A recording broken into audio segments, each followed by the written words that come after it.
Good morning, good morning. Ito po tayo, nagputol po ako ng aking mulberry. Yan po, nag-mulberry cutting po ako. Padala ko po ito sa Mindanao. Meron pong humihingi sa akin galing sa taga Mindanao. Yan po. Pinutol po kasi ng maintenance yung aking puno diyan kahapon. Wala po ako kaya hindi ko sila nasabihan kung dapat putulin o hindi.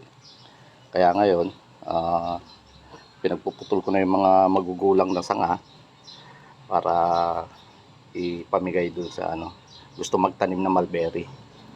Uh, nag, uh, Nagtira na rin ako ng para sa akin.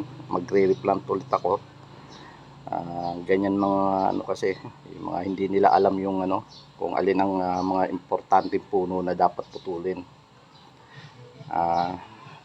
Kung sino pong gustong humingi, magsabi lang po habang andun pa yung mga sanga na hindi pa natutuyo. Yan po. Sige po, magandang umaga po ulit sa inyo.